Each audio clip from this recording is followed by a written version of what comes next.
आदरणीय movie lovers, आज के इस वीडियो में आपको 2022 की मूवी डीप वाटर की कहानी जानने के लिए मिलेगी। इस मूवी में कहानी दिखाई जाती है एक ऐसे शादीशुदा आदमी की जिसके पास दौलत है, शोहरत है, इज्जत है और एक खूबसूरत वाइफ है, मगर उसे लालच है अपनी वाइफ की खूबसूरती पर, क्योंकि शादीशुदा होने के बाद भी उसका एक्स्ट्रा मैरिटल अफेयर चल रहा होता है। कहानी की शुरुआत में हम देखते हैं कि विक साइकिलिंग करके अपने घर पहुंचता है और पहुंचने के बाद वो देखता है कि उसकी वाइफ सीढ़ियों पर बैठकर बड़े ही प्यार से उसको देख रही है। And after watching this scene कई सारे लोग बोलेंगे कि ऐसी वाइफ तो सबको मिलनी चाहिए, बट माय फ्रेंड्स, एक्चुअल में स्टोरी कुछ और ही है। कहानी में हम देखते हैं कि विक और उसकी वाइफ मेलिंडा अपनी बेटी ट्रिक्सी को एक बेबी सिटर के पास छोड़कर एक पार्टी में जाते हैं, जहां पर मेलिंडा अपने हस्बैंड विक को छोड़कर जॉयल नाम के एक लड़के के साथ पार्टी एंजॉय करने लगती है।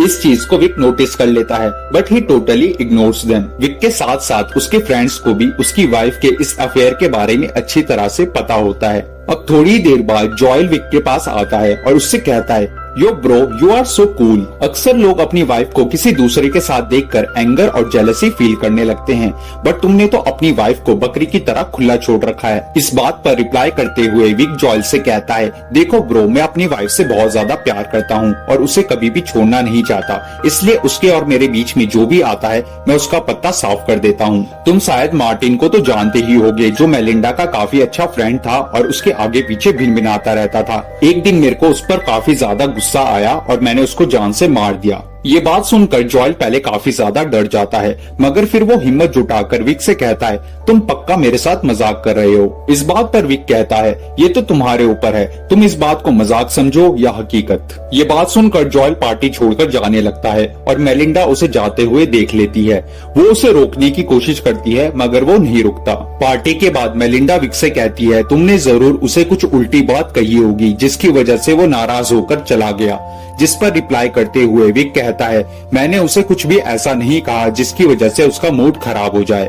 अगले दिन विक के फ्रेंड्स उससे पूछते हैं क्या उसने सच में मार्टिन का मर्डर किया है, क्योंकि उन लोगों ने विक की बातें पार्टी में सुन ली थी। इस बात पर विक कहता है कि नहीं, वो तो बस मजाक कर रहा था, और उसके फ्रेंड्स भी उसकी बात मान जाते हैं, क्योंकि ऑब्वियसली जब किसी की वाइफ का अफेयर चल रहा होता है तो वो कभी कभी जेलसी में इस तरह की बातें कह देता है। शाम को ये बात मेलिंडा को भी पता चल जाती है कि विक ने मार्टिन का नाम लेकर जॉयल को डराया था, इसलिए वो उस पर काफी ज्यादा गुस्सा हो जाती है। अब एक दिन वो जॉयल से माफी मांगकर उसे अपने घर पर डिनर के लिए इनवाइट करती है। डिनर हो जाने के बाद मेलिंडा विक से ट्रिक्सी को सुलाने के लिए कहती है, ताकि वो अकेले जॉयल के साथ टाइम स्पेंड कर सके। जिसके बाद विक ट्रिक्सी को सुलाने के लिए चला जाता है और मेलिंडा और जॉयल नीचे हॉल में आपस में बैठकर बातें कर रहे होते हैं। ट्रिक्सी को सुलाने के बाद विक किसी बहाने से नीचे आता है और इन दोनों को इंटरप्ट कर देता है, जिसकी वजह से मेलिंडा गुस्सा होकर बाहर चली जाती है। अब यहाँ पर बस जॉयल और विक होते हैं। जॉयल को अभी भी विक से डर लग रहा होता है। वो उससे पूछता है, तुमने मार्टिन के मर्डर वाली बात मजाक में कही थी ना? जिस पर विक कहता है कि नहीं, वो बात एकदम सच थी, मैंने सच में मार्टिन को हथौड़े से मार मार के उसको खत्म कर दिया था। ये बात सुनकर जॉयल विक से और भी ज्यादा डरने लगता है। आगे हम देखते हैं कि विक ट्रिक्सी और मेलिंडा के साथ एक पार्टी में आया है, जहां उसकी मुलाकात डॉन नाम के एक आदमी से होती है, जो कि एक राइटर है। वो दोनों आपस में बात करते करते पर्सनल टॉपिक्स पर बात करने लगते हैं। डॉन विक से पूछता है कि तुम करते क्या हो? इस बात पर विक रिप्लाई करते हुए कहता है कि मैं रिटायर हो चुका हूँ। मेलिंडा इस बात को एक्सप्लेन करते हुए कहती है कि विक ने एक ऐसी चिप को डेवलप किया था जो कि मिलिट्री के ड्रोन्स में काम आती है। यहाँ पर हमें पता चलता है कि रिच एक जीनियस इंजीनियर होने के साथ साथ काफी ज्यादा अमीर भी है, लेकिन इतना सब कुछ होने के बाद भी उसकी लाइफ में कमी है तो सिर्फ और सिर्फ सुकून की, क्योंकि उसकी वाइफ उसके अलावा किसी और के साथ टाइम स्पेंड करती है।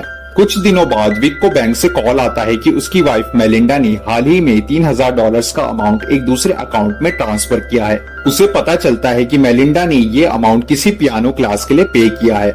इस बात से विक समझ जाता है कि मेलिंडा ने एक नया लड़का ढूंढ लिया है, क्योंकि जॉयल उसे छोड़कर चला गया है। कुछ दिनों की छानबीन के बाद उसे पता चलता है कि मेलिंडा के नए बॉयफ्रेंड का नाम चार्ली है, जो कि एक रेस्टोरेंट में पियानो बजाने का काम करता है। एक दिन रात को मेलिंडा देर से घर आती है, जिस वजह से विक उस पर बहुत ज्यादा गुस्सा करता है। मेलिंडा को विक की जेलसी के बारे में अच्छे से पता होता है और उसे ये भी पता है कि विक उससे बहुत ज्यादा प्यार करता है और वो इसी चीज का फायदा उठाती है। एक दिन विक के दोस्त के घर में पूल पार्टी होती है जहाँ पर मेलिंडा अपने दोस्त चार्ली को भी इनवाइट करती है। पार्टी के दौरान वहाँ पर बारिश आ जाती है जिसके बाद सब लोग अंदर आ जाते हैं। मेलिंडा विंडो के पास खड़ी होती है, तभी उसकी नजर पूल पर पड़ती है जहाँ पर वो देखती है कि चार्ली की बॉडी पानी में तैर रही है। वो तुरंत चिल्लाना शुरू कर देती है जिसके बाद सब लोग जाकर के चार्ली की डेड बॉडी को पानी से बाहर निकालते हैं और उसे तुरंत सीपीआर देना शुरू करते हैं, लेकिन तब तक वो मर चुका होता है। जिसके बाद वहाँ पर पुलिस आती है और सबसे पूछताछ करना शुरू करती है। पूछताछ के दौरान मेलिंडा पुलिस से कहती है कि जरूर विक ने ही उसे मारा होगा, लेकिन कोई भी उसकी बात पर यकीन नहीं करता क्योंकि सबको पता होता है कि मेलिंडा और विक का रिलेशन अच्छे से नहीं चल रहा और बारिश के बाद विक भी सब लोगों के साथ अंदर आ चुका होता है। और क्योंकि विक के खिलाफ कोई भी सबूत नहीं है इसलिए पुलिस वहाँ से चली जाती है। मगर इस इंसिडेंट के कारण विक और मेलिंडा के बीच की दूरी और भी ज्यादा बढ़ जाती है। अब इस इंसिडेंट के बाद हम देखते हैं कि विक एक दिन साइकिलिंग कर रहा होता है और वो मेलिंडा और चार्ली के बारे में सोचकर मन ही मन गुस्सा हो रहा होता है। तभी हमें एक फ्लैशबैक दिखाया जाता है जिसमें हमें पता चलता है कि विक ही वो आदमी है जिसने चार्ली को पानी में डुबोकर मारा है। असल में विक कोई आम आदमी नहीं है, वो एक ऐसा खतरनाक मर्डरर है जो अपनी वाइफ के लवर्स को बहुत बुरी तरह से मारता है। अब मेलिंडा एक पर्सनल जासूस को हायर करके विक के पीछे लगा देती है, मगर विक को इस बारे में पता चल जाता है। वो सबसे पहले जाकर डॉन को हड़काता है क्योंकि उसी ने मेलिंडा को ये आइडिया दिया था और क्योंकि वो एक राइटर है तो वो एक ऐसी क्राइम स्टोरी लिखना चाहता था जिससे वो तुरंत फेमस हो जाए। अब स्टोरी आगे बढ़ती है और हम देखते हैं कि मेलिंडा ने फिर से अपना एक नया बॉयफ्रेंड बना लिया है जो कि उसके कॉलेज का एक फ्रेंड है जिसका नाम टोनी है। मेलिंडा उसे भी अपने घर पर बुलाती है और उसके साथ एंजॉय करने लगती है। टोनी से जेलस होकर विक उसे भी जान से मारने का प्लान बनाता है। एक दिन विक अपनी कार से टोनी का पीछा करता है और उसके पास पहुंचकर उसे कहता है कि मेलिंडा तुमसे कांटेक्ट करने की कोशिश कर रही है, जल्दी से कार में बैठ जाओ। मेलिंडा का नाम सुन के टोनी भी कार में बैठ जाता है और विक उसे बातों ही बातों में जंगल में ले आता है। गाड़ी से उतरने के बाद टोनी विक से पूछता है कि हम यहाँ पर क्या करने आए हैं, लेकिन तभी विक एक पत्थर उठाकर उसके सर पर मारता है जिसकी वजह से उसकी मौत हो जाती है।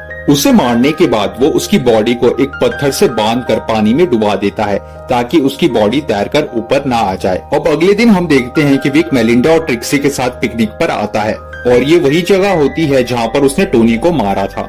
विक और मेलिंडा आपस में बैठकर बातें कर रहे होते हैं कि तभी ट्रिक्सी चिल्लाकर विक को अपने पास बुलाती है और कहती है कि पापा मेरा डॉगी नदी के किनारे खड़े होकर भौंक रहा है और बुलाने पर वापस ही नहीं आ रहा। विक नदी की ओर देखता है तो उसे पता चलता है कि टोनी की डेड बॉडी तैर करके ऊपर आ चुकी है और अब उसे कोई भी देख सकता है। वो जल्दी से किसी बहाने से अपनी फैमिली को वहाँ से लेकर चला जाता है। अगले दिन विक साइकिलिंग करते हुए जंगल में आता है और वो फिर से टोनी की बॉडी को पानी में डुबाने की कोशिश करता है और इसी दौरान डॉन उसे देख लेता है। दूसरी तरफ मेलिंडा को उसके घर में टोनी का वॉलेट मिलता है जिसे विक ने छुपा कर रखा था। उस वॉलेट को देखकर मेलिंडा समझ जाती है कि टोनी उसे छोड़कर नहीं गया बल्कि विक ने उसे भी बाकियों की तरह मार दिया है। दूसरी तरफ विक टॉम को मारने के लिए उसके पीछे पड़ जाता है। टॉम अपनी कार लेकर वहाँ से निकलता है मगर वो इतनी तेजी से कार ड्राइव करते हुए अपना कंट्रोल खो देता है और उसकी कार सीधा खाई में जाकर गिर जाती है और उसकी मौके पर ही मौत हो जाती है। दूसरी तरफ मेलिंडा घर छोड़ने का फैसला करती है, इसलिए वो अपना और ट्रिक्सी का सामान पैक करने लगती है, मगर ट्रिक्सी अपने पापा को नहीं छोड़ना चाहती, इसलिए वो सारा सामान पानी में फेंक देती है। ट्रिक्सी का अपने डैड के लिए इतना प्यार देखकर